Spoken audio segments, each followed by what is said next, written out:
0. Okay, this is Physics 37 Lab, 24th of February 2022, Los Angeles Harbor College. Okay, so we have all those links that you should be using throughout this semester. You will use this link here to upload your lab report. And you will use this link here to check the syllabus and other documents that I upload there. Okay, Zoom link for the Zoom link for the lab is the Zoom link that you have right now that everybody here is participating. Good, so what we are going to do today, I'm going to describe the experiment. Did I mention that about the basic quantities of physics? Okay, this is a very good way of understanding how physics is organized. Okay, there is a total of 7 basic quantities. Those are fundamental definitions that we created since we were cavemen. You know, when we were cavemen, we were trying to understand the world, and we start to invent those concepts, those quantities called length, mass, time, and there are 4 more that I'm going to discuss later on, okay? But the most important ones for this course that we are going to concentrate on are those 3: length, mass, and time. Okay, here you go. Here's an instrument to measure lengths, the ruler. An instrument to measure the mass is a scale. We have those there in the lab. And the instrument to measure the time is the stopwatch that we all have, okay? So that's how physics starts. Physics starts with those basic quantities, and also starts with the primary definitions. The primary definitions, they are vectorial quantities. I believe that Crawford already started covering vectors with you. And what are those primary definitions? The primary definitions are the position with respect to an axis and the force, okay? Say a command. Okay, so let's disconnect this thing here. Keep that in mind, okay? And in this lab, like I mentioned before, we are going to use only the SI units. Every unit that you report in your lab is going to be in terms of that SI unit, meter, kilogram, and seconds, and their combination as well. For this lab, let me show you what I like to do with my students every semester. For the very first lab, it's a very simple lab that we are going to be using measurements, that we are going to use instruments that make length measurements. The ruler, for instance. And let me show you another instrument that we have here.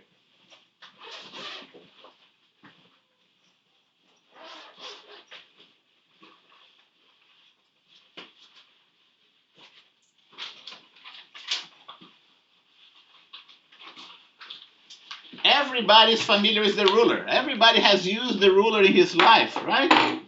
One time or another, at one time or another. So, and the ruler, my ruler here measures in centimeter. Okay, but because you have to convert that in the main SI unit, which is the meter, you will have to convert your centimeter measurement into meter, divide by 100. Okay, so in this case here, since we are doing online labs, you don't have to do that because they're already there in meters converted for you. Okay, so here you go. The smallest division of the ruler is the millimeter. We call it the smallest division, we call it the resolution. Now, every lab you have to worry about that. We are going to talk about significant figures. Okay, so I'm going to copy this thing here and paste in the other one. That's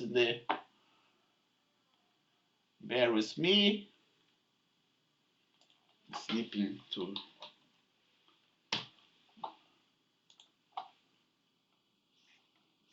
Okay, oh, what the heck happened here? Here you go. Physics starts from 3 major ideas or building blocks, or 3 different building blocks. I call them building blocks.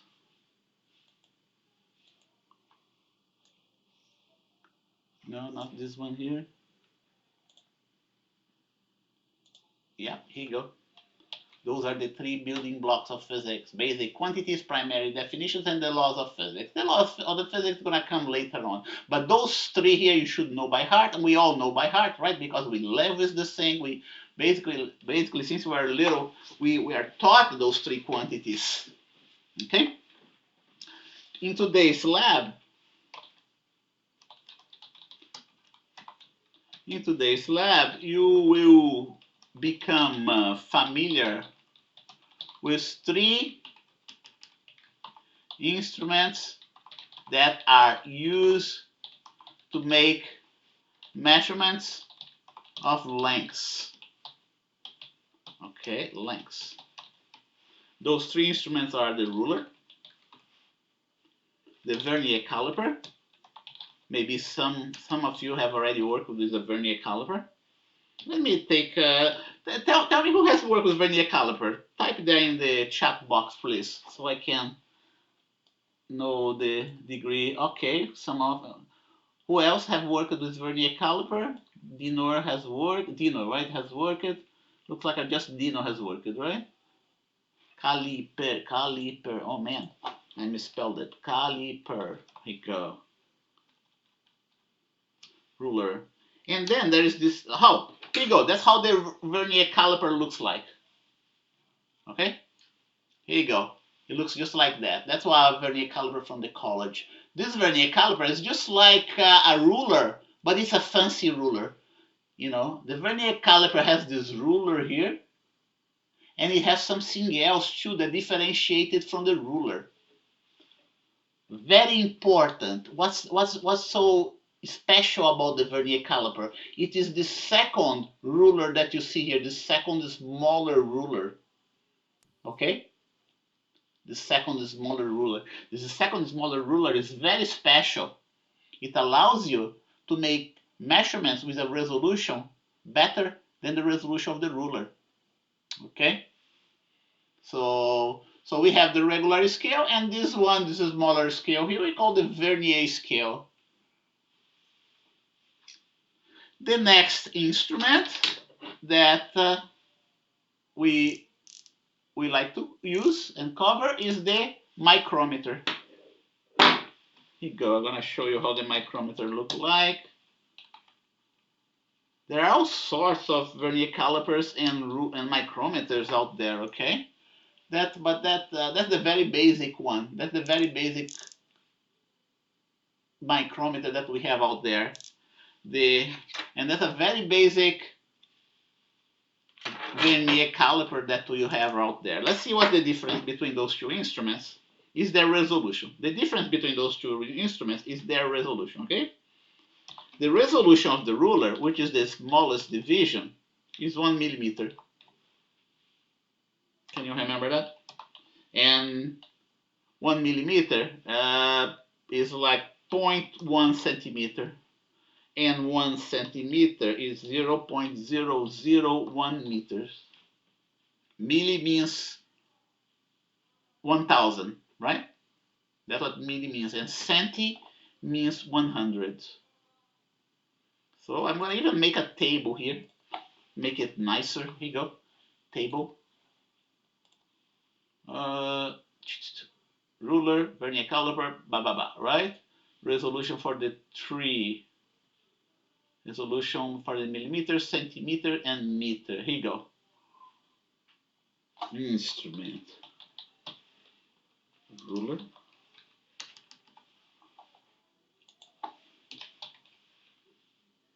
Vernier caliper.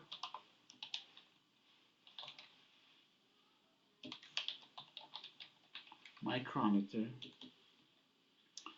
What resolution?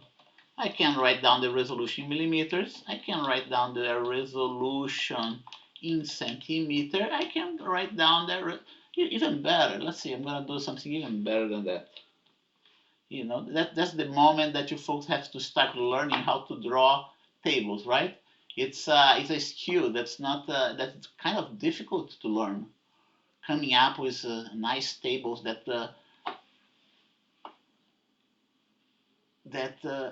allows you to display information in a much easier way.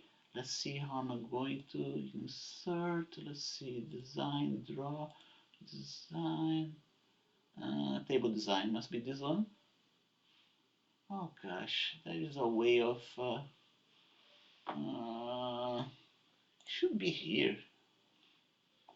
I want to combine all those three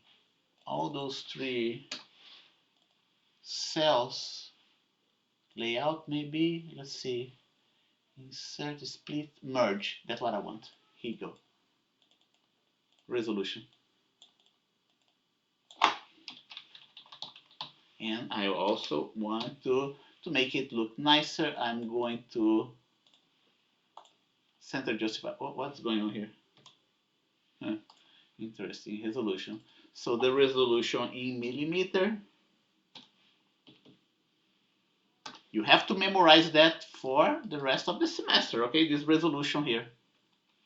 Because you'll be using this information in every lab report. And then the resolution in meter. The centi should be lowercase centi, not uppercase. All those things I'm going to center justify. Okay, and now I can get those. This table look better. Here you go.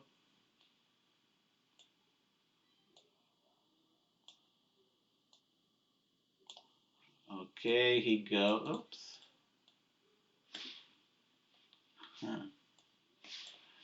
Oops. Oh.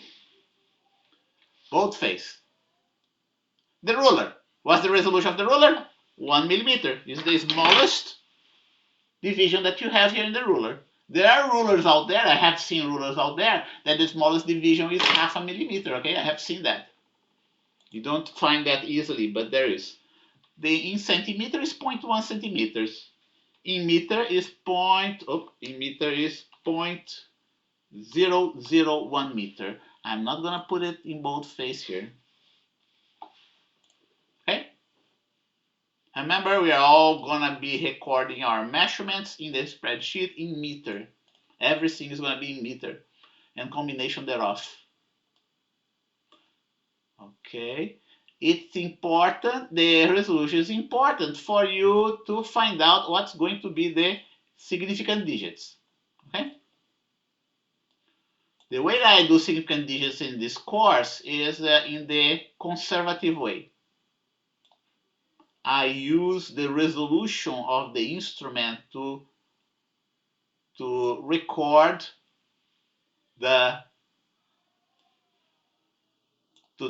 to display the significant digit of the instrument. Here you go.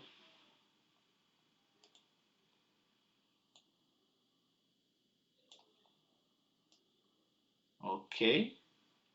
Now, the case of the vernier caliper, is a fancier 0.5 millimeter.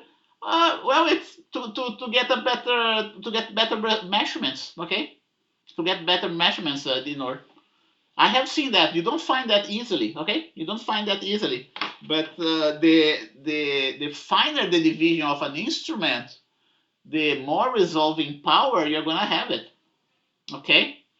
So if you don't have money to buy a vernier caliper, for instance, you buy that ruler that has a 0.5 millimeter division.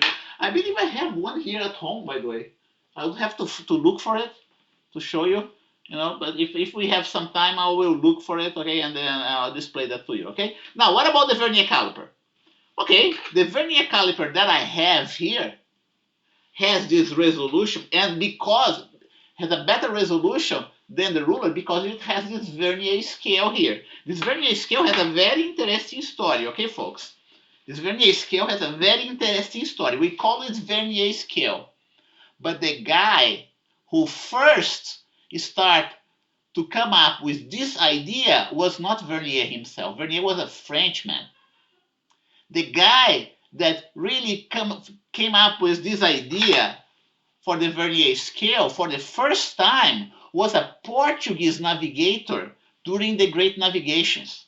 His name was Nunes. His last name was Nunes.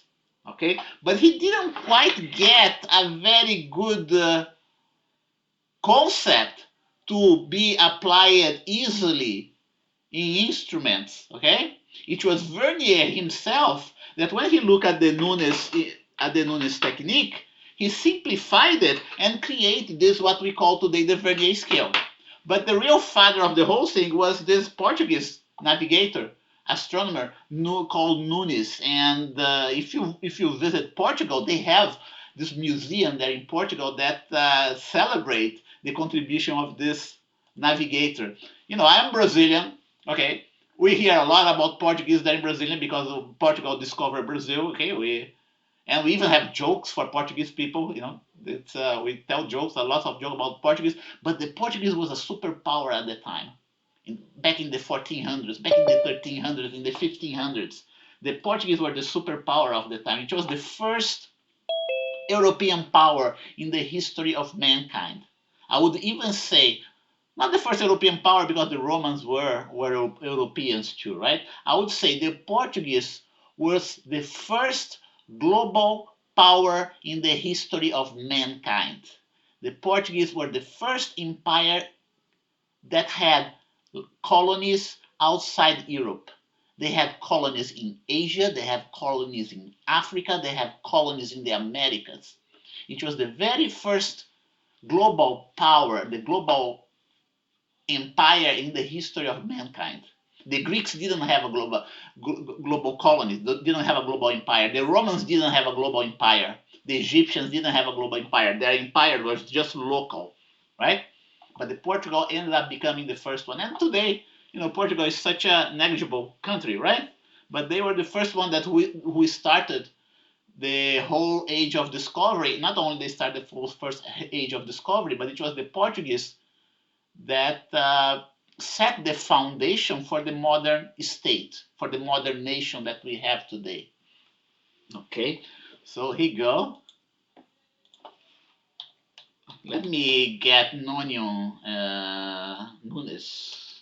The name of the Portuguese navigator was Nunes, and his instrument was called the nonium. Nonium. Let me see.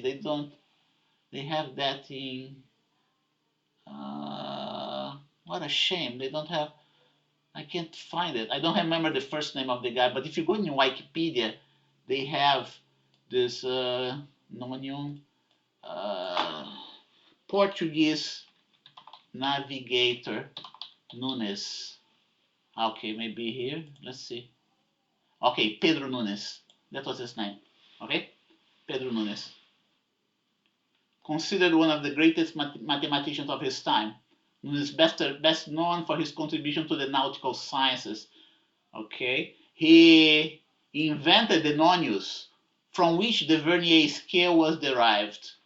Okay, so just back in the 1500s, in the early 1500s, this guy came up with the idea of the what would become the Vernier scale. Think about 1500, and the Vernier scale was created when?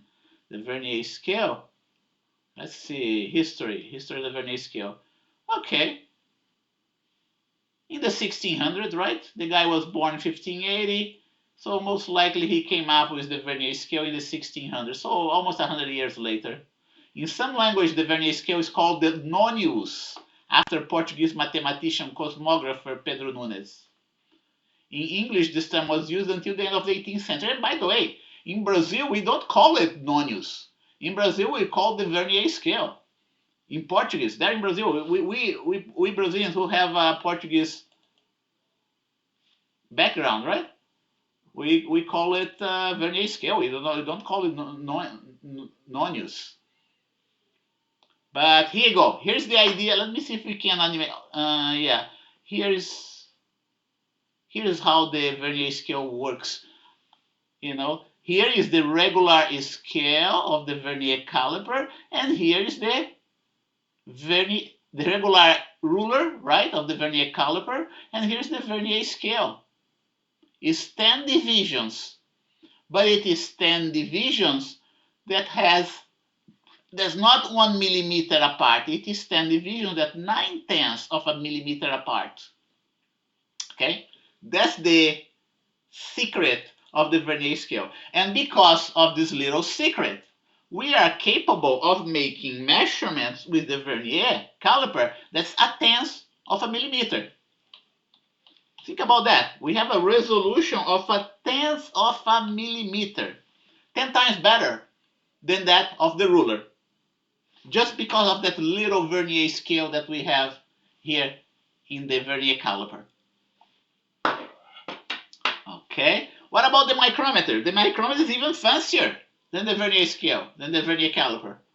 The micrometer was built based on threads that are divided in 50 different divisions. Note, oh, there is one more thing. Remember, Dino, you asked about the ruler with a 0.5 millimeter, right? Dino, take a look at the ruler of the micrometer. The ruler of the micrometer is that special ruler that I told you. Every instrument that we have is based on the ruler. And then we build upon the ruler, right? This is the ruler of the micrometer. Notice that it has divisions of a 0.5 millimeter. You start at 0, goes to 0.5 millimeter, 1 millimeter, 1.5 millimeter, right? 2 millimeters. They have technology to come up with something like that. Okay? Not only they have rulers that have 0.5 millimeter division, but the micrometer has a ruler with 0.5 millimeter divisions there. Okay? And notice that we have this rotating scale that goes from 0 to 50 divisions. Do you see that? 0 to 50 divisions. What we see there is 0 and 45, right? What you see there is 0. Can you see it? You can or cannot see it? Is that on focus? I want to see if it focused there. Can you see that? We can see it. Yeah, okay, good. So notice that we have, here you go. I'm gonna put this 0 here. 0 at the top, 45 at the bottom, right? Between 45 and 0, we have 5 divisions. So in reality, we have 50 divisions there. Where the 0 is in reality the 5th division, the 50 division. Okay, because we have 50 divisions, and each full turn of the micrometer correspond to 0.5 millimeter displacement, okay, we end up with a resolution that's even better than the resolution of the vernier caliper. We have like 100th of a millimeter resolution, or 1,000th of a centimeter resolution, or here you go, 2, 3, 4, whatever here that you have 10,000th of a meter, right? Here is 1,000th of a meter, 10,000 of a meter, oh no, 100,000 of a meter, 10,000, yeah, here you go. 1,000, right? 1 here, 1 divided by 1,000, 1 10,000ths, yeah, 1/100,000, 1/100,000 of a meter. Here, 1 10,000 of a meter, 1,000, 1 10,000, 1/100,000. I can even here write that to, here you go, 1/1,000, 1 10,000. I'm gonna put my comma, decimal comma here, and 1/100,000. Okay. So those are the instruments that you're gonna see out there most of the time in the lab. And then if you go in a fancy job, you're gonna get instruments that have even better resolution. We had a student that just joined us, right? Who is that? Just make yourself known, please. Is that Lay? Let me see. No, it's not Lay. Let's see. Francisco Amesco, are you there, Francisco? Maybe it's Ryan. No, it's not Ryan. Brian Gonzalez, are you there, Brian? No, Brian's not there. Evan.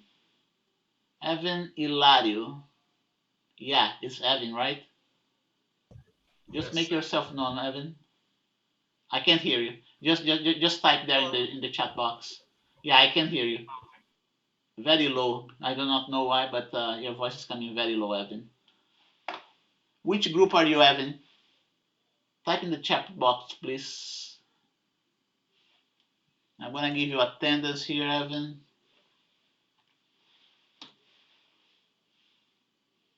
Can you hear me, Evan? I need you to tell me what's your group number. You don't know? Were you last time? A week ago here? Were you a week ago last time? Ah, you missed class. Okay, so let's do the following. I'm going to put you in group number 5, okay? Contact Kevin and Roberto, okay? So What happened? you're gonna be part of group 5. Ask the link for your group folder from them, and you Sound know good? the, and they will, you need to download the spreadsheet that's in your group folder. Let me get that here. Group number. And by the way, I am recording this class, okay? You'll be able to. No, I don't want that. This guy is not here. Ryan's not here, right? Ryan, nope. Let me take Ryan out of here for now. Insert. Good. Now we have 15. What time is that? 8:20. Let's go for another 10 minutes and then we take a break, a little break, right? So that's what you have to know, okay? The resolution of those instruments. And those are the instruments that we usually use in my experiment, my very first experiment. And what do we do in my experiments? In my experiment, I do the following. I provide my students with 6 ball bearings made of steel. All the 6 ball bearings have different diameters. 1, 2, 3, okay? 4, 5, and 6. The other 6 are here. Every experiment that I do, I like to have at least 6 data points. That's why I got 6 different spheres of different diameters. We do that to practice how to report significant figures, okay? So the students, they go ahead and they measure the diameter of the first sphere with the ruler, okay? And let's go get the spreadsheet. Let's get the spreadsheet here. Raw data, right? I'm gonna get the spreadsheet, let's say, of group number 1. So you all must have the spreadsheet open right now, please. Okay, here you go. Here's the spreadsheet. You sphere 1, 2, 3, 4, 5, and 6. Not necessarily in the order of larger diameter, okay? Not necessarily. You can perform this experiment without having the sphere of larger diameter. So let's go through this spreadsheet. The first thing that you have to do, go in your book and find out, go to the internet, the density of steel, and report the density of steel in the unit, in the main SI unit, which would be kilograms per cubic meter. Okay? Can you do that? Go ahead and type the number here. If you go in this, you can be in the book, can be in the internet. Here you go. Let's go to the internet here. Density of steel. Okay? The density, which density of steel that you use is going to depend on the type of steel, because there are all sorts of steel alloys out there. Okay? Here they're reporting the density of steel in grams per cubic centimeter. I want you to convert it to kilograms per cubic meter. Let's see, let's kilogram per cubic meter. See, the density of steel, depending on the type of alloy of steel, is anywhere between 7,480 and 8,000. You'd be okay, you'd be in a good shape if you just take the average of the smallest and the largest quantity and you log in your spreadsheet. You don't need to worry about significant figures for that, okay? For this one, you don't need to worry about significant figures. Everything that's in red, you do not need to worry about significant figures. So go ahead and log the density of steel. We are using the density of steel because we are going to measure, not that we're going to measure, we already measured the diameter of those spheres, right? You're not, I'm providing with the data already for you. For group number one, that's the data that we have for the ruler. So you go ahead and how the students did, they got the ruler, got the left edge of the ball bearing, the right edge of the ball bearing, and measure the diameter. And then you got the vernier caliper, clump the ball bearing between those. Oh, be careful. And take a measurement of the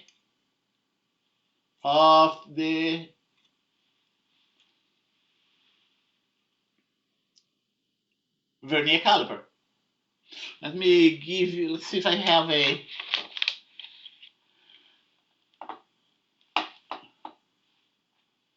let me show the spreadsheet, no, the simulation that we have out there, right? Let me show how we use the vernier caliper. We had that little vernier scale, okay? Well, the problem, let me see if I can, okay. I do not know how to stop this simulation. Interesting. Too bad. But that, here is the left side of the vernier caliper, right, and the right side. So how do you measure? How do you make a measurement with the vernier caliper? You go according to the zero in the vernier scale. Okay. When the vernier scale is right here at this spot, you have a measurement of 5.0 millimeters. As you move forward, suppose that this guy is increasing in length little by little, at tens of a millimeter, right? So you get a different measurement, 5.4, 5.6, 5, 6, 7, 8, 9, and 6.0. Okay? That's how you use this vernier scale. That's the mechanical vernier caliper. Today we have the digital vernier caliper that already displayed the measurement for you in the screen. Okay? The problem with the digital vernier caliper is that they don't last very long. They don't last very long. I have, let me show you a vernier caliper that I have here.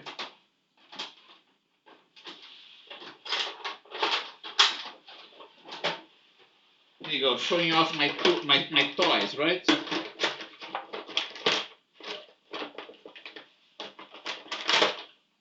Some time ago, I bought this electronic vernier caliper, but then I still have the the package of the electronic vernier caliper, but it broke down and I threw it away, and I still kept the package. Okay, I'm gonna throw it away.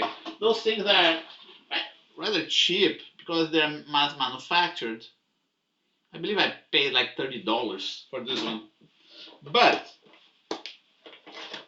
back in 2003, I bought this other vernier caliper. This one is not an electronic one, but it didn't break down, right? See, we have the ruler here, and we have the vernier scale. Okay. In order to make measurements, we use both the main ruler and the vernier scale. I also have a micrometer, my own micrometer, that's better than the one that we have at the college. Okay, here you go. And by the way, this micrometer, I'm going to tell you something interesting. This micrometer has a built-in vernier scale. I'm going to show you. Not every micrometer has a built-in vernier scale. Because we have a built-in vernier scale in this micrometer, right in here, This micrometer can have a resolution all the way down to 1,000 of a millimeter, or 1 micrometer. 1 micrometer. That's why it's called micrometer, right? The micrometer at the college, no, the micrometer college has a resolution of 10 microns. This one has a resolution of 1 micron. 10 microns, 1 micron. Can have. So that's the idea. Here go. If I want to measure the diameter with the micrometer, all I gotta do is to open up the micrometer, clamp it here around the sphere, right? And take a reading. Take a reading here in the scale. What I see here is 22 millimeters. 22 millimeters plus something else. That's what I see here. Okay? And what is this something else? It's 22 millimeters. Note that the number in the rotating scale is 21, right? The number 21 in the rotating scale is lined up with the main line of the main scale. So what does it mean? It means the diameter of this guy here is 22 millimeters, 0.21 millimeters. 22 millimeters, 0.21 millimeters. That's how we read the micrometer. Let me give you an example of the other here. Okay, so in the micrometer we use 3 scales, right? We use the main scale in millimeter, the secondary scale in 0.5 millimeter, and then the third rotating scale that has a resolution of 10 microns. In the case of the Vernier scale, here you go. I'm going to display that to you. I'm going to read that for you. What I see here, I see also that we get a measurement of 22 millimeters. Okay, but because the Vernier caliper doesn't have as good a resolution as the micrometer, what I'm getting here is spot 22 millimeters 0.0, not 22 millimeters 0.21. No, it's 22.0. Why is that? Because the zero of my Vernier scale, this one right in here, coincides exactly with a little notch that is at the top. Okay? That's how we measure. If the diameter was different, slightly different, let's say we got a diameter just like that in the Vernier caliper.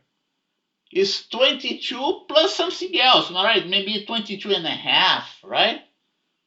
How do you find that little something that's far away? Do you see that the zero of the Vernier scale is a little bit past the 22 millimeter? How do we find that difference? Okay, we find that difference by counting which one of those little lines in the Vernier scale coincides with the one at the top. Okay? Just like we see here in this figure. See that? I wish I could stop this guy. Let's see here. I need to attribute the author. Yeah. Yeah, it's a GIF file. Let me see if I can download it. Viewing browser. Yeah, see, it's opening. See, it's going so fast. I don't like that. 5 millimeters, 0.3, 0.4, 0.5, because the 5th, 6th, 7th line is lining up with the top one. Okay, and exactly what's happening here in this specific case. The line that's lining up with the top is, let's see, 1, 2, 3. 1, 2, 1, 2, 3, 4.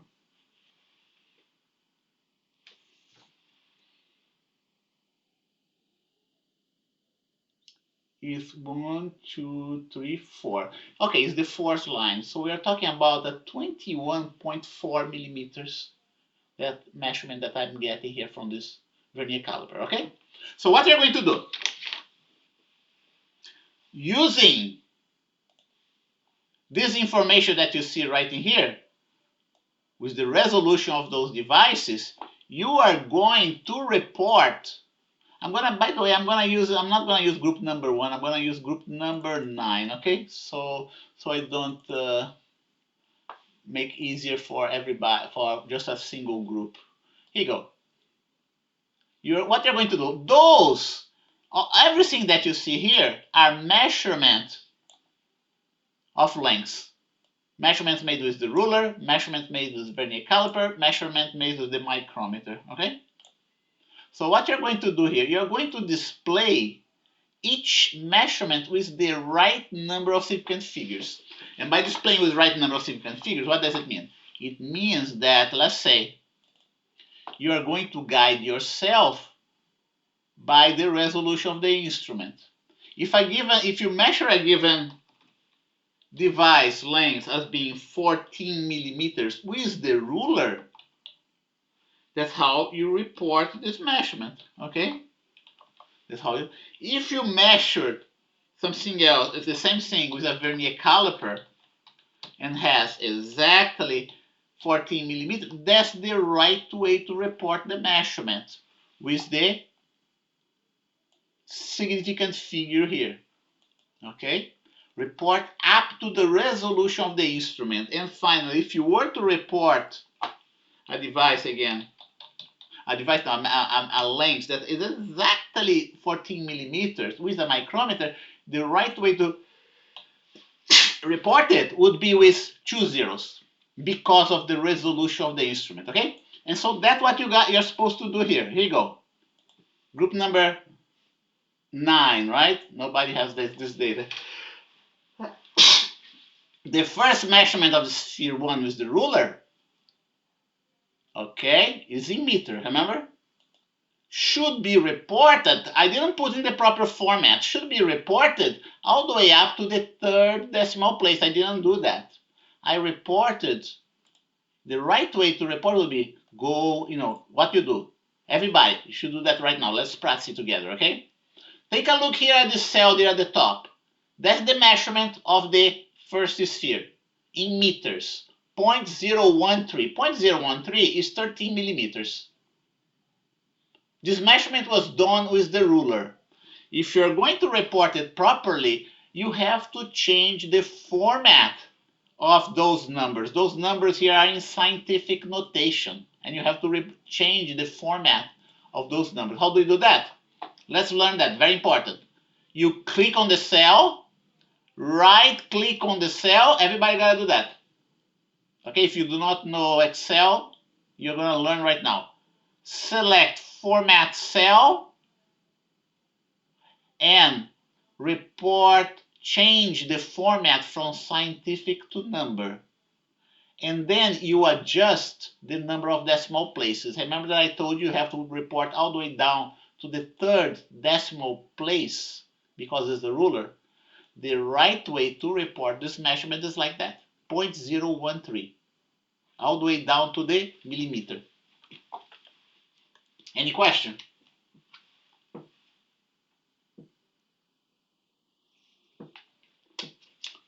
Okay. So at this point in time, let's just summarize. Right, here you go. Here's the notes. You must, here you go. You must download your spreadsheet in your group folder, Excel spreadsheet in your group folder. This should be P37 L01 group, group number. If you're group 1, you're going to download the P37 L01 G01. Okay? Open the spreadsheet. Okay? First thing,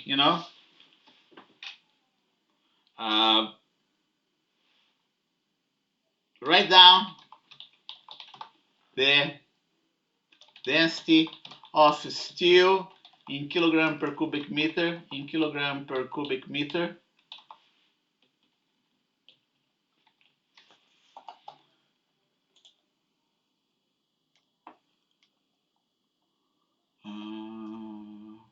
Font.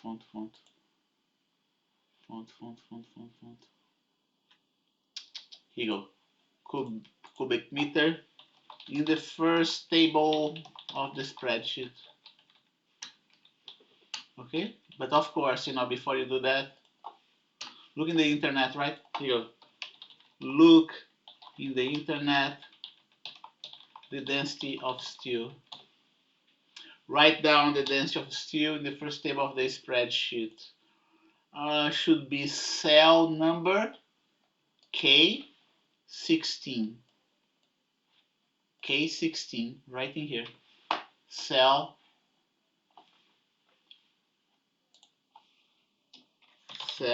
K16. Okay? In the second table,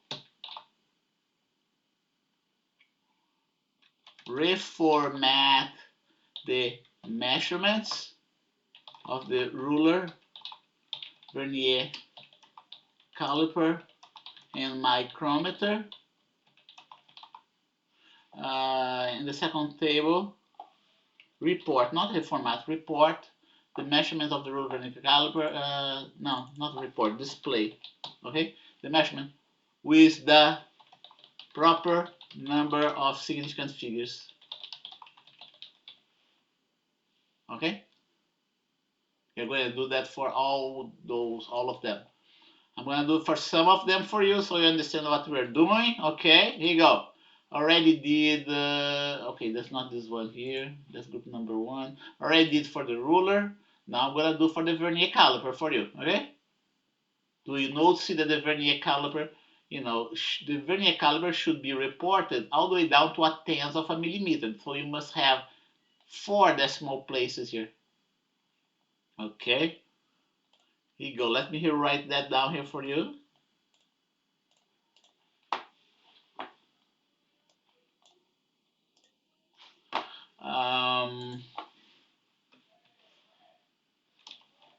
All these measurements are in scientific format with a single significant figure. Okay? You must display them in regular numbers with the proper number of significant figures. How do you know the proper number of significant figures? Okay, you get the proper number of significant figures by reporting 3 decimals for the ruler, 4 decimals for the vernier caliper, and 5 decimals for the micrometer. That's how you do it. Okay? It should be incorrect. It should be incorrect, and I would take out points if you were to report not 3 decimal places here, but if you were to report 4 decimal places here for the ruler. Okay? It is, from the measurement standpoint, it is incorrect to report a ruler measurement with 4 decimal places because it is saying as though the ruler is capable of measuring all the way up to a tenth of a millimeter. It would be incorrect too if you were to report 5 decimal places here, because you would be stating that your ruler can reach this much of a resolution in your measurement, okay? So let's go back for 3. That's the right way. For the vernier caliper, should be 4 decimal places, 1, 2, 3, 4. But don't display in scientific, display in numeric format. And for the micrometer, you display what? 5 numeric format. 1, 2, 3, 4, 5. Right? That's the right way of reporting the numbers.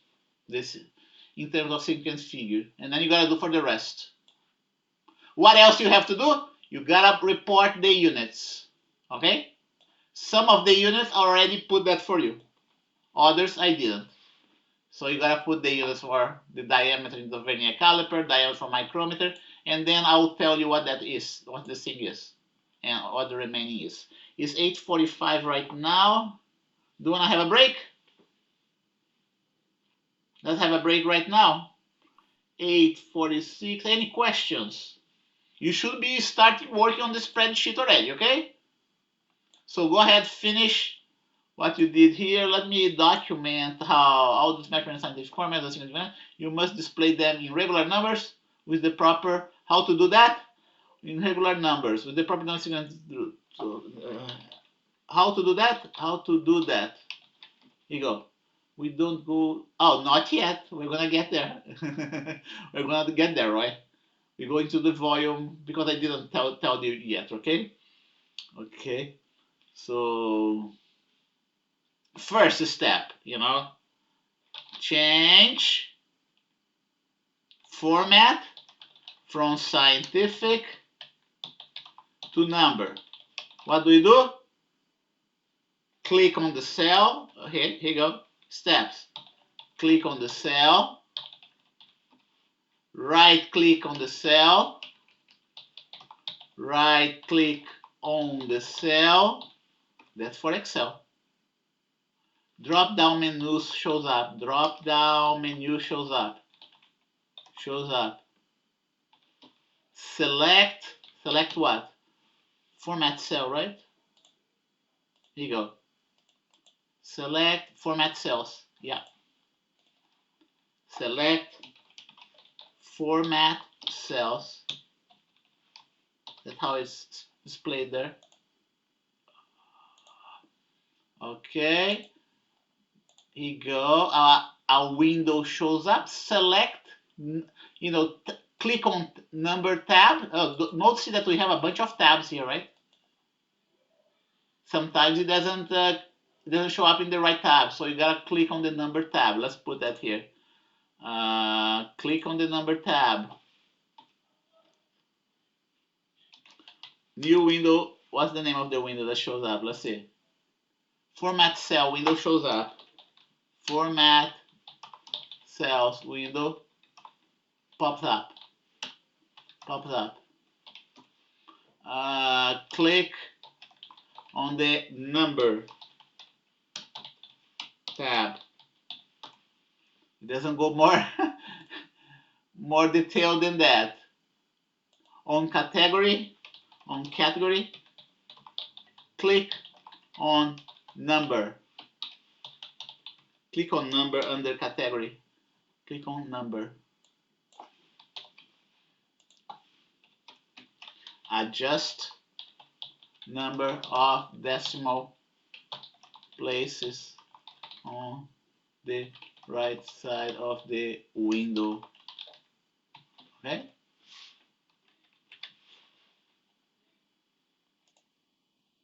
Okay? 3. Okay? And then you do for the rest. Okay? Do for the rest. And again, don't forget to fill up the. Don't forget to fill up. Also, change the. Okay, how to do that? Okay.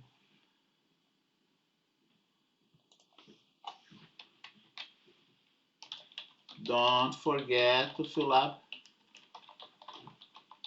the units of the measurement. Okay? That's what we'll be doing that all the time for every lab experiment that we perform. Okay, 8:50. Let's go for a break. Break from 8:50 to, let's see, Any more questions? To 9:05? Yeah. I right click on the cell but it doesn't show format cell. Are you using Excel, John?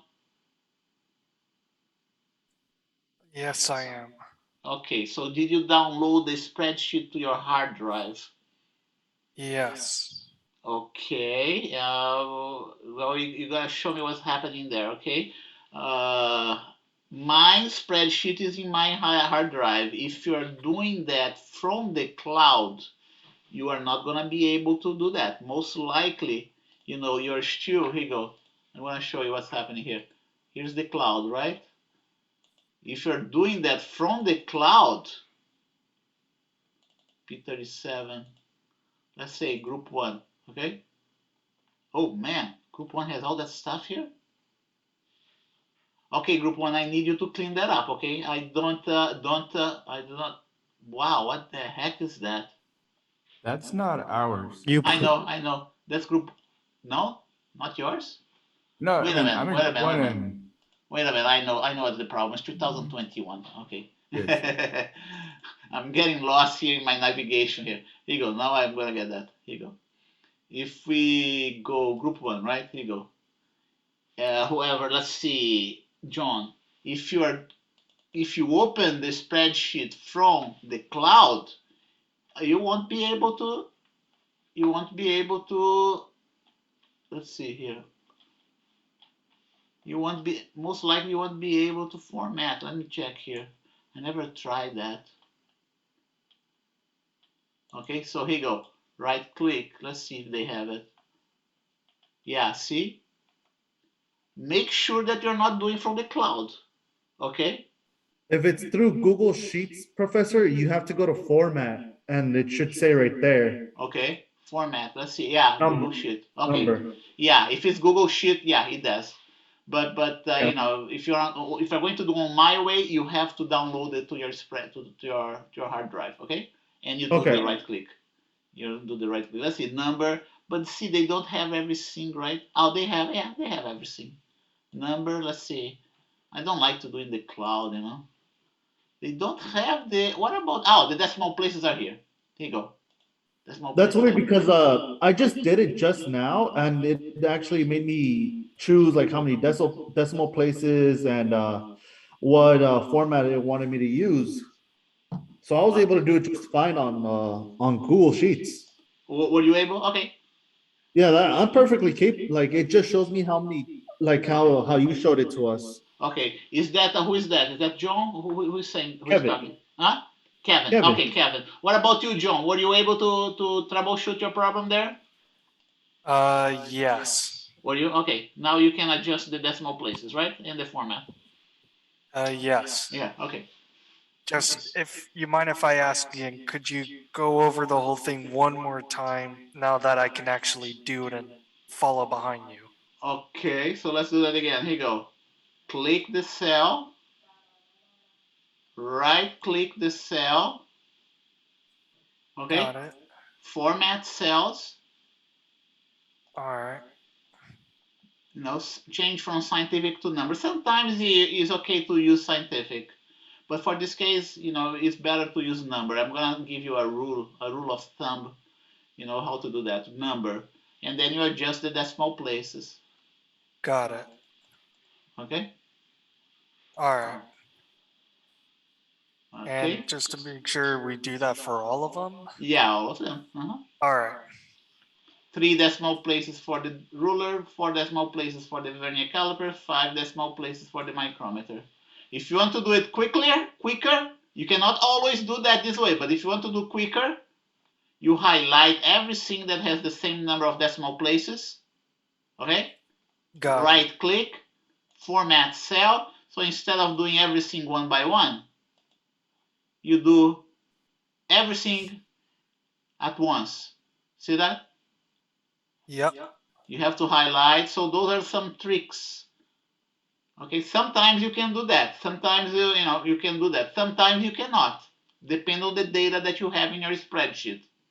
Got Okay? it. Here you go. Format.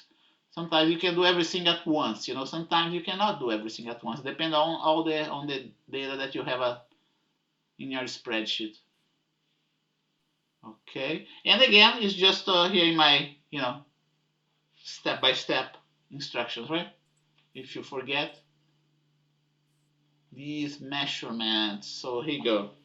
So I was a little bit okay. So I was 5 minutes later here. So let's 8:55 to 9:10, right? Let me take a break. Any more questions? Any more questions? Okay, so I'll be back in 15 minutes. Are we supposed to have different numbers? Yes. Might be slightly different. It's not very different because the spheres are the same. I had different groups with but you gotta work on your own. Remember, each student has different techniques of making measurements, right? So the measurement might vary slightly from one group to another. Yeah, I'll show you how to do that when I come back, friends. I'll show you how to do that when I come back, okay? So how to do the cube, right? Yeah, remind me when I come back. Okay, so I see you in 15 minutes.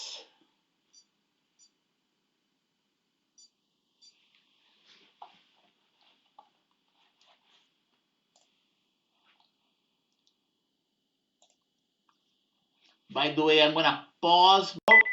We're recording again. So we are doing at this point you must have finished everything, right? The easy way again for formatting those guys is to put 3 decimal places here, 4 decimal places here, and 5 decimal places here because we are using ruler, vernier caliper, and micrometer. Okay, some professors teach that you can go another decimal place for the ruler. Okay, some professors teach that. I like to be conservative, so it's not wrong to go the 4 decimal place, but because I like to be conservative, I tell my students to go to the 3rd place only and just use the resolution of the device. And I have a computer program that I wrote myself that is programmed to accept only 3 decimal places for the ruler. Okay. Now let's go for the mass. Here you go. What we have here, I'm going to highlight those guys. Those 3 columns are very important. Why is it very important? Because those 3 columns are the raw data of your experiment. That's why they are so important. See here.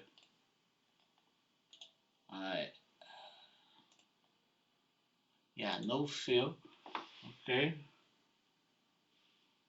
Okay, so I'm going to highlight those just to emphasize that those are raw data.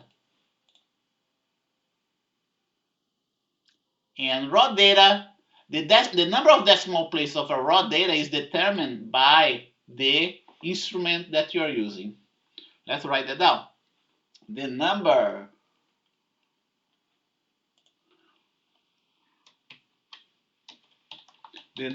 of significant figures in your raw data is determined by the instrument that you are using. Okay. So what you have raw data or measurements, right? 2 types of numbers out there. You have raw data or measurements and results, which are which is raw data that was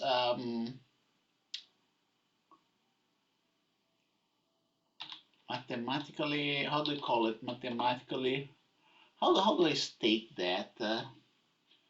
And results. Let's put it this way: results which is a numeric value obtained from your measurements after a mathematical operation. Okay, that's what you have. You have two types of you have two types of numbers in experiments, right? In experiments, you have two types of numbers. Two types of numbers. Here you go. One, raw data,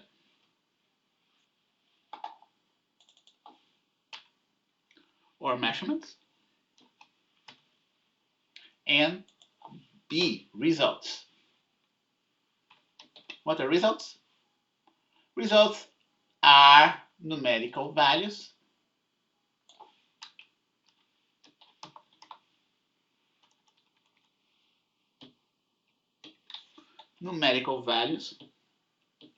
obtained from your measurement after a mathematical operation. Right now we're just talking about raw data. Okay? The number of significant figures of your raw data is determined by the instrument that you are using. And here is 3 columns that display your raw data. Diameter that you measure, that you use to measure the diameter that you obtained from the measurements of your spheres. Okay? There's another raw data here on this column, which is the mass of a scale, or the mass of your spheres. So I don't have a scale here, but it's a triple beam scale you must be familiar with. Okay, the students that perform this experiment, they measure the mass of each of those spheres that I have here. That's the largest one, that's the smallest one. Okay? And they logged in their value in kilograms. The scale that we have there, let's see here. The scale that we have there has a given resolution too. Okay? Let's go back to my table here. I'm going to put another line here. Here you go. Scale. Oh, no, I cannot do that. I cannot do that because we have everything in meters here. Okay. So we have my 3 instruments, ruler, vernier caliper, and micrometer, and then we have the triple beam scale.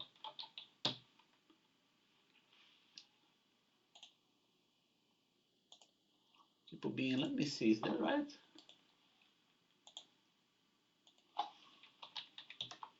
Triple beam balance, triple beam scale, yeah.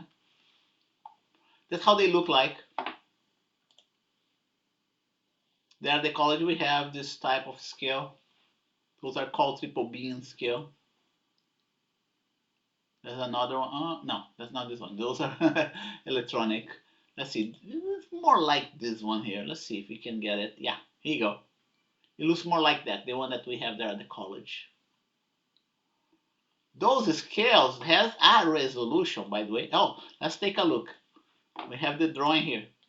Take a look here. Here you go. Those scales, see, has 3 rulers. One but that going by 100 grams, 0, 100, 200, and so on. The other going by tens of a gram, 0, 10, 20, 30, and then 1 gram, 2 grams, 3 grams. And note, see that we also have 10 divisions between 2 and 3, between 1 and 2. What does it mean? It means that this scale here has a resolution of 1/10 of a gram. The scales that we use to perform this experiment scale resolution of 0.1 grams, which is what? 0.1231 kilogram. Okay? So I need you to do with the mass values of that we have right in here in the column, the same thing that we did here. Display them with the proper format and the right number of sequence figures, okay? Display them with the number format, and you should display them all the way down to is how many how many decimal places. Remember, decimal places is different from sequence digits, right? 4 decimal places, okay? 4 decimal places. Can you do that now? Go ahead, do that now. I will always tell you, because you're not doing making the measurements yourself, I always tell you what's going to be the resolution of your instrument, okay? Here you go.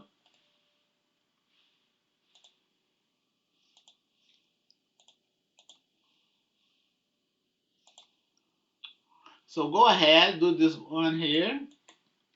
They all should have 4 decimal places. I'm going to do that. Here you go. Format cell number 1, 2, 3, 4. Okay, 4 decimal places. So what do we have here? We have 1, 2 to 16 grams. Here we have 8.5 grams. Here we have 21 grams. Here we have 44 grams. 1, 2, 3, 44.6 grams, right? Those are the masses of those spheres. Those are the masses of those spheres. So that's what we have for the measurement of the raw data. We do not have any more raw data, only those here. Don't forget also to, to put the density, right, of that you find out there in the internet. 924.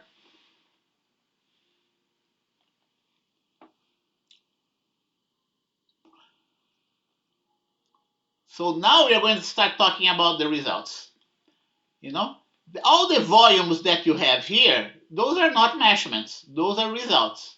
They are not raw data. What you have right in here is a formula that allows you to calculate your volume. They are all results. I'm going to put under a different color. Okay, so here you go. Results. If you go here in this cell, you're going to see that this cell here is highlighted because I use a formula to calculate the volume of this sphere here that was measured with a ruler. If you go to the next one, it's going to be the volume of this other sphere. What's the equation for the volume? The equation for the volume is 4/3 pi radius to the cube. Okay? Radius to the cube. So L is the diameter. Diameter divided by 2 is the radius. Okay? Here's the same thing. Here you go. For the micrometer. Now the question is, how do you report the right number of significant figures for the volume? In order to report the right number of significant figures for the volume, you have to know the formula for the volume. So any result that you have, if you want to report it, the proper number of significant figures, you must know the equation for that result. Okay? So let's write down the equation here for the volume. Insert. Why is that? Let's try it again. Okay, here you go. Volume. Volume is, 4/3 pi r cube. Okay. Oh, even better. I'm gonna put 4/3 d over 2. D over 2. Okay. That That's the correct way of writing the formula of the volume, because you don't usually measure the radius. You usually measure the diameter, right? It's very difficult to measure the radius of a sphere. What we do, we measure the diameter. So that would be the more rigorous way of writing down the volume. Note C that the volume depends only on type of measurement, the diameter only for the sphere, right? For the sphere, the volume depends only on the diameter, nothing else. So how do you decide? How do you decide the number of significant figures? Okay, the number of significant figures of a result, I'm going to write that down here. The number of significant figures of a result is determined from the number of significant figures of your measurement. In this specific case, we have a result that depends only on one measurement, the diameter. So the rule is the following.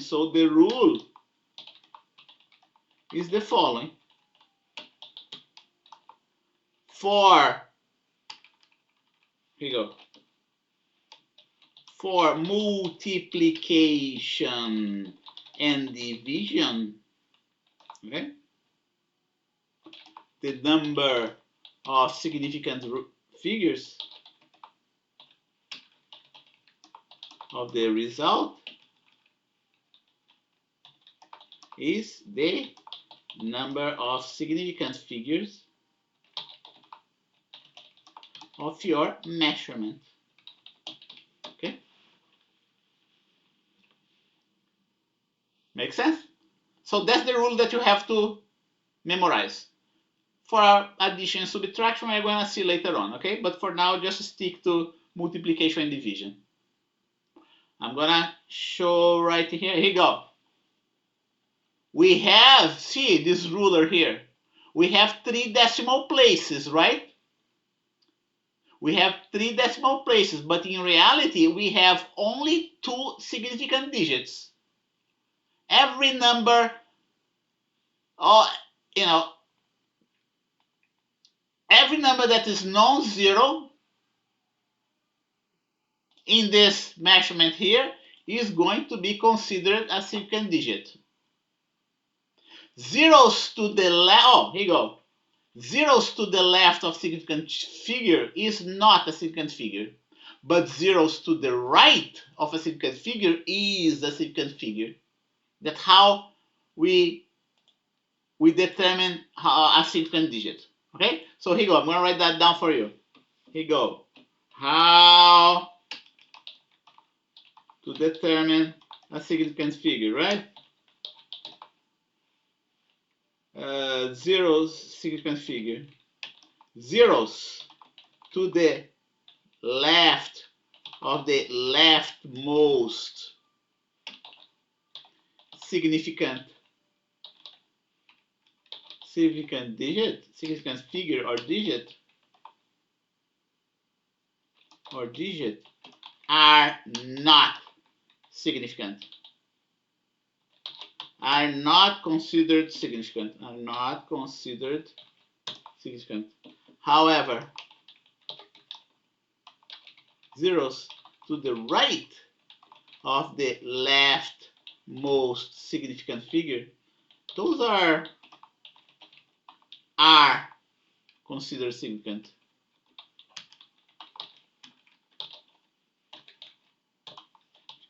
Okay, that's the rule we use in physics.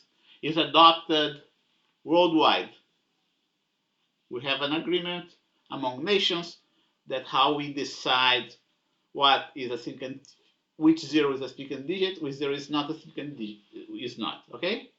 And by the way, any non-zero digit is considered significant when reported. Okay. So we start like that. Let's first 1. Any non-zero digit is considered significant when reported. 2. Zeros to the leftmost significant digit figure are not considered significant. Zeros to the right of the leftmost, not leftmost, rightmost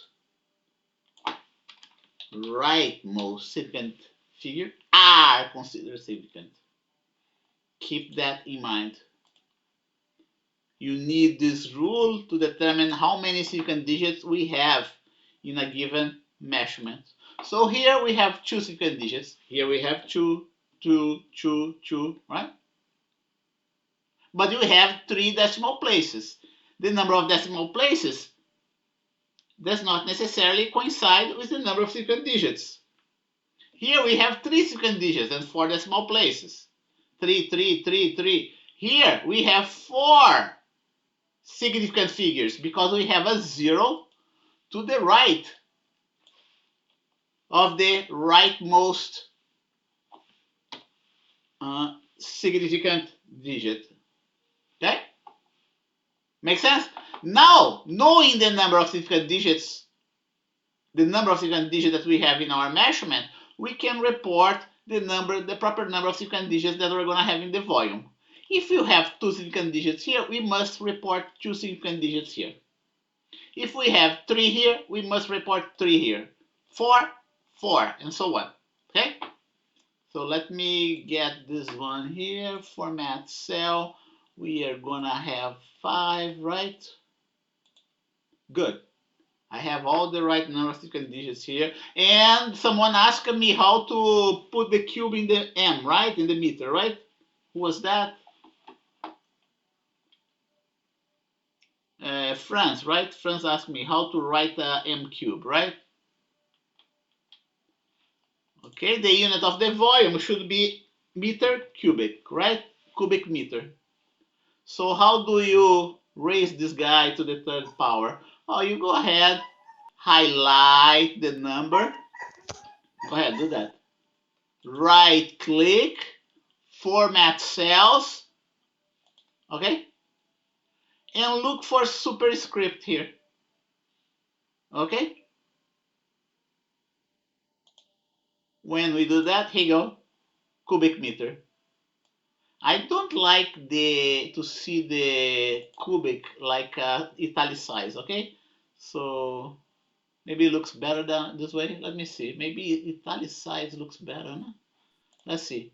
Yeah, you decided. I don't think italicized looks good. I'm not gonna take out points from that, but it's just a matter of how would it look. Is that clear? Yes, Professor. Thank you. Okay. So now here you go. 2 significant digits here. We must have 2 significant digits here. How do we do that? Right click. Let's start with the number. Format cell, number. And then you start to put decimal places in your number, right? Until you see a number here that's non-zero. You know you must have 2 significant digits, right? Man, 1, 2, 3, 4, 5, 6. Oh, first significant digit, 7. We have 7 decimal places, 2 significant digits. Okay? Sometimes it's very difficult to visualize this number when you have so many zeros in front of it. When you have a number here that has just 1 or 2 zeros, it's easy to visualize, okay? But when you get a number that has so many zeros in front of the other, you're better off formatting this number in scientific format, okay? But don't forget to decrease the number of decimal places to get the right number of significant digits, okay?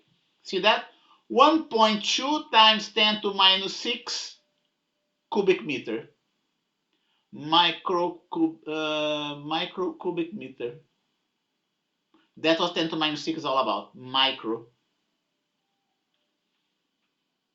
So you do the same for this one, right? Oh, I'm gonna do for this one here. Here you go.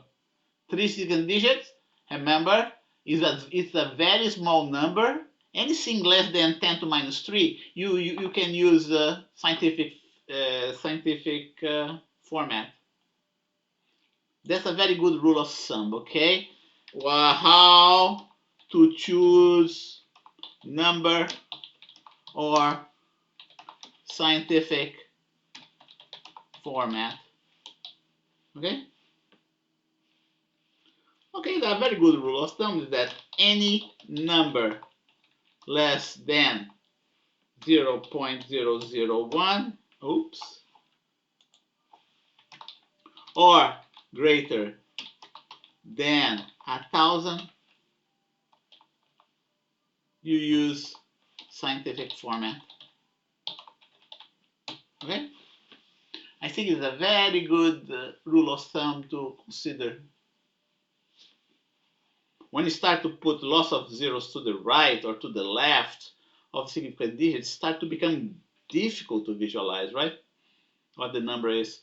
So anything above 1,000 or below 1,000, you use scientific format. And that's exactly what I did here. Yeah, I'm going to do that here. Here you go. Format cell is going to be scientific, and I need to have 3 significant digits, right? Why am I getting 1.02? Oh yeah, that's right. That's good. See this zero that's in between here is still considered a significant digit. But not those 2 zeros that are here. They are not significant digits. Here you should have 4 significant digits. And then I'm going to add 3 decimal places. Okay? So that's how you report the significant digits. Any questions? 9:39. We have another 20 minutes. Another 20 minutes to go. What you're going to do next?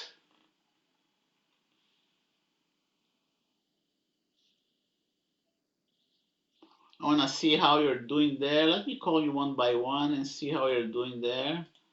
So let's see. Ortacelli. Are you okay there, Ortacelli?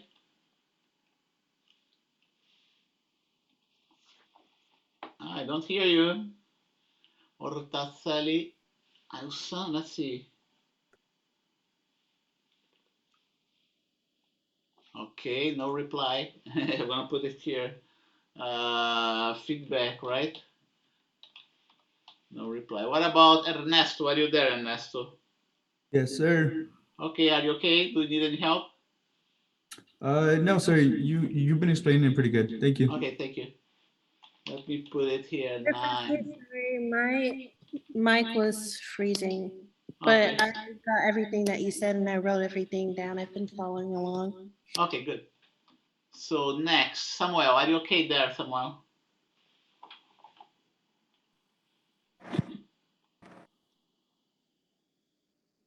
I can't hear you, Samuel. Okay. I'm okay, sir. I'm okay. Okay, good. And did you get all the significant figures? All those 3 students, did you get all the significant figures there? Did you get the units? Yes. Okay, we're going to start plotting graphs now, okay? Roy. Yes, we got it down. Okay, good. Sokavi. Good as well. Okay, good. Robert Supelsa. Good. Good. Okay. Aidan.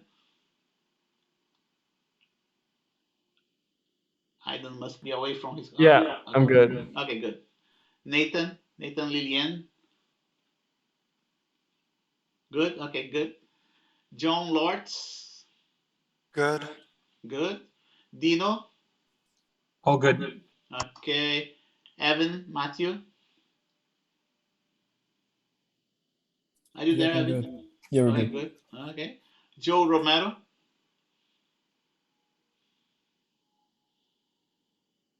Let's see. Okay, good. Thank you, Joe. Franz Darwin. I'm okay. Good, Kevin? I'm okay too. Okay, good. Roberto Melena? I'm okay. Good. And Evan Hilario? I'm good, Professor. Thank you. Okay, good. Thank you. 15, 16, good. So now we're gonna go the next step. Let's see if I documented everything that you need to know. Yeah, I put that. Okay. Now we're gonna plot our graphs. We are going to plot our graphs. Here you go. Remember that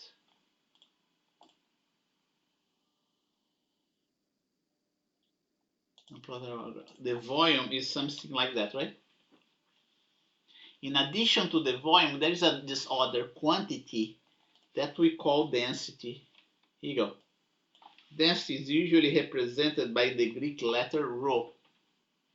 And density is what? The mass divided by the volume, okay? Now, density, remember we are using the same density for 6 different spheres, right? We have 6 spheres of different diameters, and they all have the same density. So if I rearrange this formula, let's say I rearrange that in terms of the mass, okay? I'm gonna get something interesting here. I'm gonna have rho, the density times the volume, okay? So look at this formula. This formula here, we have something that changes, right? Masses of different spheres, they are different. You know, the volume changes as well, but we do know, because all the spheres is made of the same material, we know that this parameter here, the density, is going to be the same. So what you have right in here is a linear equation. It's supposed to be a linear equation. Okay? So what you're going to do next, you are going to plot, plot mass on the y-axis and volume on the x-axis. If you did everything right, if your data is good, you should obtain a straight line.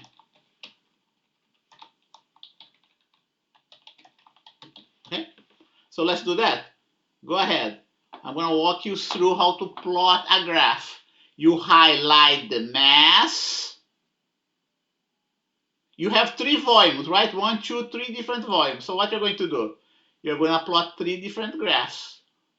One graph for this volume, one mass for this volume. How do we do that? Highlight, highlight the mass. I'm going to walk you through.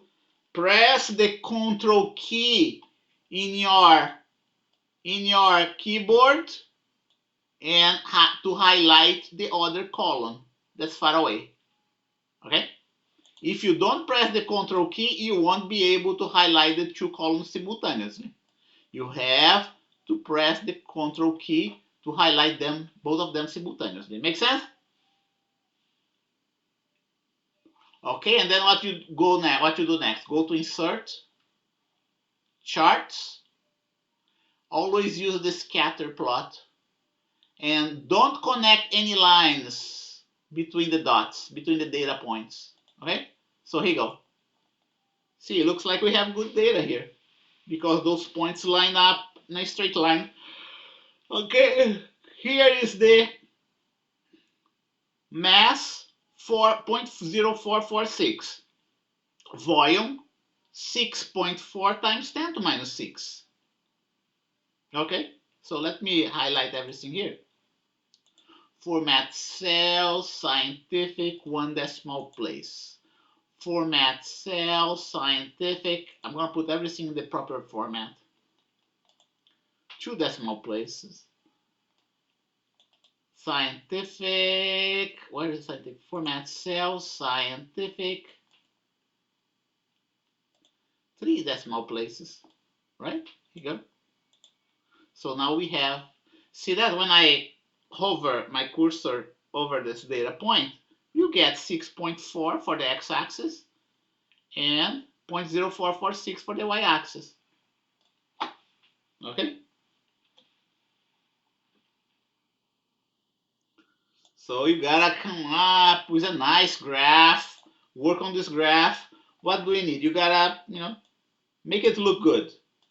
Right now, this y-axis here has too many zeros on the right side. And I think that they are too close to each other too, okay? We can space them more. More. So how do we do? I double click here. And instead of having 0.004 units, I'm going to put 0.01 units when I click, when I get out from this one. So look what happened.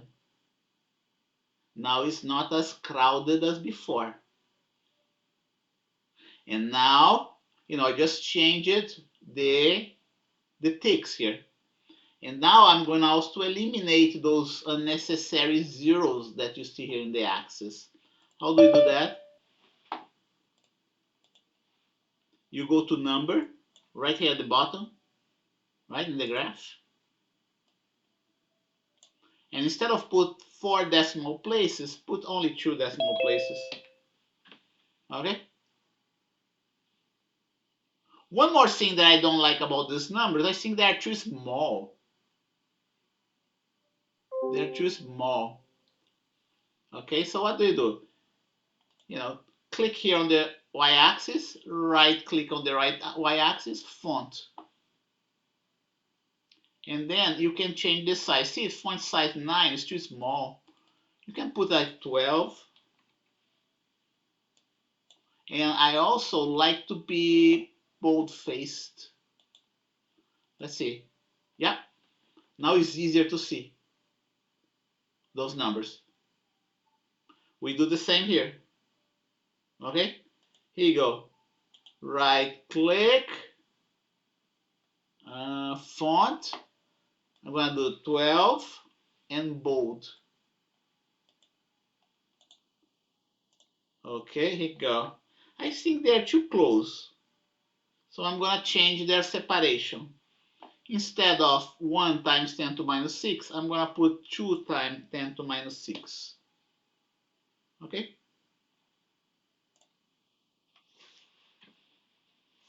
One more thing, we have to label the axis. Every time that you write a paper that you put graphs out there, you have to do that. Click the graph and, okay, I'm going to unclick the graph. Look what happened here at the top. I'm going to unclick the graph. Those two disappear, see that? And they have different colors too. You click them, they show up. Chart type, add chart element, axis title. Primary horizontal, primary vertical. See that? Primary horizontal, primary vertical. Here you go. Here should be mass. And then you put the unit. In this case, it's kilogram. Every graph you have to do that. Increase the size, make sure you make it large enough so you can see clearly. Here, you're going to put volume. The volume, between parentheses, cubic meter. I like to put the axis title is larger than the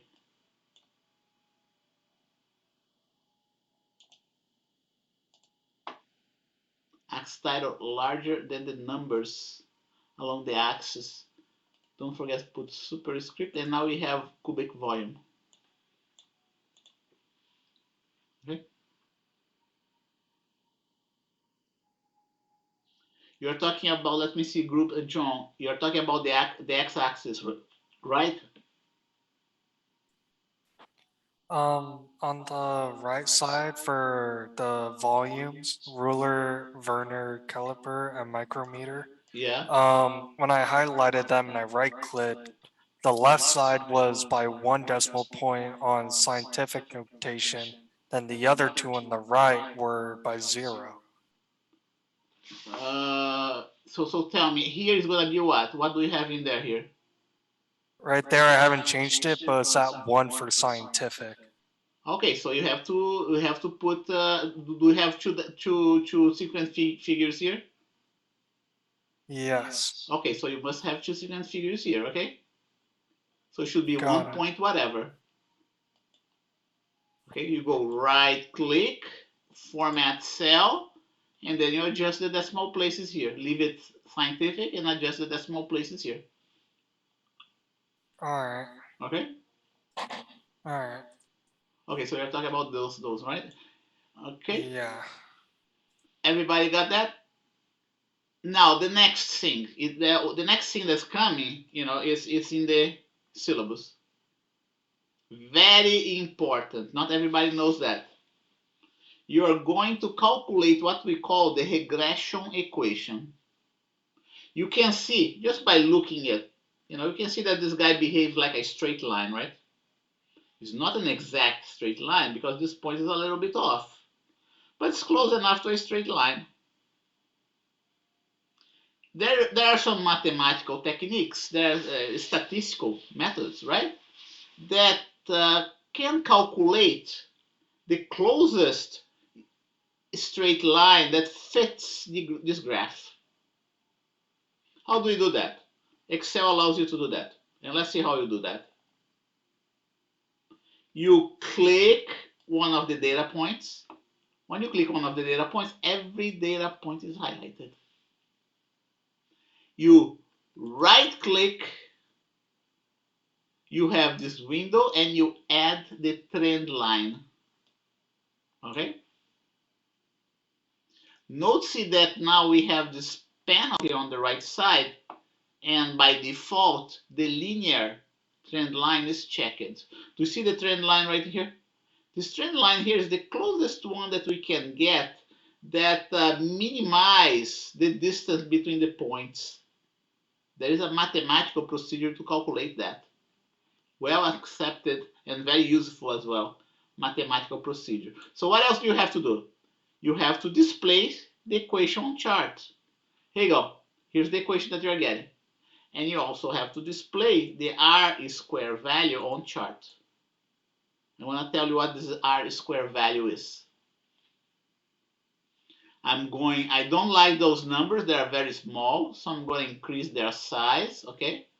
Format font. I'm going to make like 14, and I will bold face it. Okay?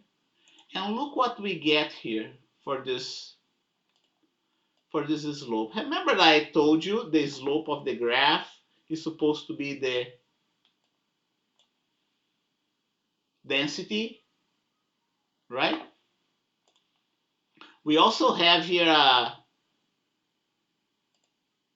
intercept that's very close to 0. Okay? Take a look at this slope. Compare this slope with the density that we got from the internet. Where is the density? Let's see, where is the density? Oh yeah, here you go. Anywhere between 7,400 and 8,000, right? So be 7,700. What I'm getting from my experiment is that for the measurement that I made with the ruler, I'm getting a density that's close to 7,000. Pretty good, right? And then you do that for the other ones. You do for the vernier caliper, 3 graphs. You're gonna need 3 graphs. Here you go. I'm not gonna spend my time adjusting the axis, okay? Add trend line, here you go, display. See, this one seems that it's closer than the one for the ruler, okay? And we are going to plot for the micrometer. 3 different graphs. Here you go, let's see.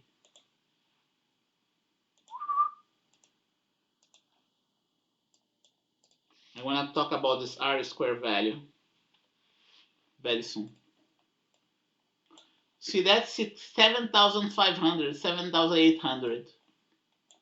The measurements that we made with the vernier caliper and the micrometer are resulting in density values that are closer to our expected theoretical values. Okay? That's because it's very difficult to measure the diameter of those spheres with the ruler. You can incur in more mistakes, in more errors using the ruler. Not that the ruler is a bad instrument. No, it's not a bad instrument. It does, it's a good instrument. It's just that under certain circumstances, it's difficult to make measurements with the ruler. You can get a much better measurement with the micrometer just by clumping, right, your sphere with the micrometer and the vernier caliper too, right? Whereas it's far more difficult to get this type of measurement with the ruler. It's 9:58. We're almost over here. Okay. I think we should stop. Let's see. No, let's see if we can go. How are we gonna do that? Okay, yeah, let's try. Let's use those 10 minutes to finish something here. There's some, there are some things there that we can do. Let me see. I'm going to log the average value between 7480 to 8000, right? 7480, here you go. 7480 and 8000 divided by 2. Okay, so I'm gonna display here with format cell number. Yeah, good. 7740. That's gonna be the standard that's gonna be used as comparison for experimental result. Okay, here we call your theoretical result. Here you call it your experimental result. What you're going to do next? The most interesting part of those tables is this one right in here. We are going to compare our slope to the experimental result that we have. For the case of the ruler, this one here, you're going to log this slope right in here, 6918.6. There's no need to worry about significant figures here because those values are in red. Okay, I'm going to put numbers. Yeah, here you go. Finding out the significant figures of those slopes is very, it's very intensive, very work intensive.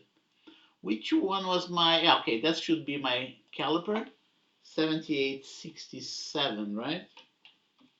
And the other one is 7588. Okay, and then you gotta put the units here. I'm not gonna put the units, I want you to do that. The unit of the slope is the unit of the vertical scale divided by the units of the horizontal scale. Look at your percentage difference. 11%, 2%, 2%. Okay? The lower the percentage difference, the better your result, your experimental result. Okay? In this lab, we usually get percentage difference that's less than 10%. Some lab is going to give you like 30% difference. But most of the time, you're going to get 10% or less. The closer you are to zero, the better. Okay. What else? What else you have to worry? Okay, this part here, I'm going to talk up to you next time, okay? But let's see. I'm going to do the following. This one is easy, okay? N is the number of data points.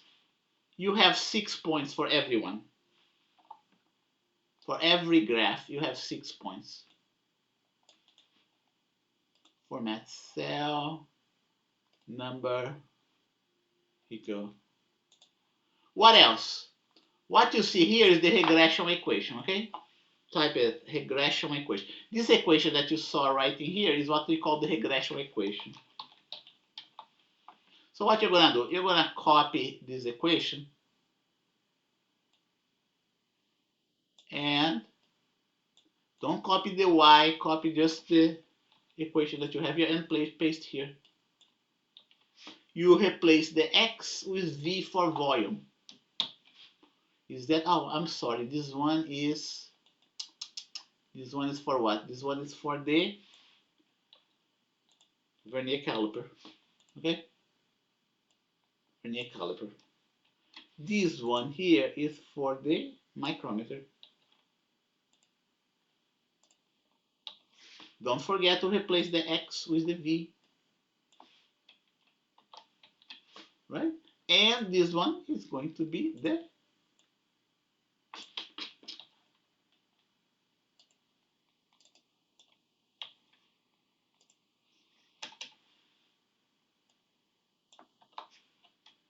ruler, okay? And then we have the r square. What's the r square? The r square here is a measure of how close the line, this equation here, the theoretical value, the theoretical equation is to your experimental data. That's what it is. You're gonna fill out all those r squared right in here. And from this n and r squared, we're gonna find out what I call the confidence level, okay? The confidence level is something that we're gonna talk about next time because it takes time to talk about it, okay? I will make available the class recording, yes, I will, and maybe not today because it's already 10 o'clock, okay? Most likely tomorrow, and you can check there on YouTube. And I believe I have another recording from last week. I have to upload that as well. Professor, Yeah. when is this lab due? Okay, it's gonna be 2 weeks from now. Okay. Well, 2 weeks from now? I still have to tell you what you have to do here. Sounds good. So, And then I had another question regarding that. For our group, uh-huh. do we turn in like one spreadsheet, or are all of us turning in a Just one spreadsheet? spreadsheet. Work together. Just one spreadsheet? Yeah, just one spreadsheet per All group. right. Yeah. Work Sounds together good. No problem. and don't forget you still have the Word document as well, right? The hard copy as well. Okay. In Sounds addition to good. the spreadsheet. All right. Thank you. Any more questions? How come Will the lab be due like 2 weeks starting today, or 2 weeks like Tuesday, like when we only have the lecture? No, 2 weeks. Here you go. Today is the 24th, right? It's gonna be this spreadsheet is gonna be due on the 10th of March. Okay. Okay, thank you. Okay. So let me see. How come the word Excel sheet is so massive? What do you mean so massive? Sorry. Oh, what I meant by so massive was that I was skimming through the rest of the sheet and I didn't see much on it. So I was curious, why was it so big? You mean the size in megabytes? That's what you mean by massive? No, if you're like to scroll down and left and right from the rest of the page, Yeah. I didn't really see anything. Oh yeah, that's right. It's like that, you know. Every spreadsheet or Excel spreadsheet is like that, you know. They All put a right. bunch of columns and a bunch of lines. Most of the lines are, you know, there's nothing I can do about that. You know, see, All right. yeah, I was just curious. yeah, there's absolutely nothing you can do about that. Lots of lines. Yeah, I believe those guys have all, you know. I guess you can go, you know, you can go almost to infinity here, right? See that? 1,000 lines, you know. We're at 800 right now, but you can go even further than that. But I use only the very first few there. Yeah, every spreadsheet is like that. Every spreadsheet like that. Almost infinity number of columns and lines. Okay. Okay, so any more questions? Sorry, Professor. Yeah, one more question. Where Yeah. can we find that Word doc? I'm really sorry. It kind of slipped my mind. Where can we find that? The Word doc? That's correct. Are you talking about the hard copy? Yes, like the one that we're supposed to take. Because you said you had to turn in a Word doc along with this one. Yeah. Right? Okay, I'll cover that again next time. I'll cover that Okay. again. But it's spelled out in the syllabus, okay? It's spelled out. Oh, it's in the. Okay, sounds good. Thank Yeah, it's you. spelled out in the syllabus. So just keep that in mind. Any more I- questions? I have one more question. Yeah. Can you show how you label the chart one more Yeah. time by any chance, please? Yeah, you mean the axis? Yeah, yeah, please. Okay. So here you go. One more. Just the axis, right? Remember, if Yes. the chart is not clicked, there is nothing here on the right side, right? Yeah. Right? If I click the chart, then two options shows up. Hmm. You have format, you have chart design. Go to chart design. And then go to chart element. In chart element, you have axis, axis title, chart title. You want to go to axis title. Primary horizontal, primary vertical. Okay? Oh, okay. And now you can write down whatever you want here, and then you can increase the size. It's very important that you do large enough so you can read it very, more easily. Okay? Yeah. Oh, okay. Thank you, Professor. Any more questions?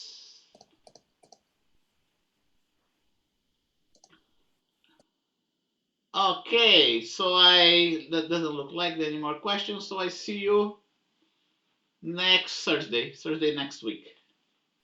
Thank you, Professor. Welcome. Thank you for being here and stay Thank on. you, Have a good night, Professor. Professor. Good night.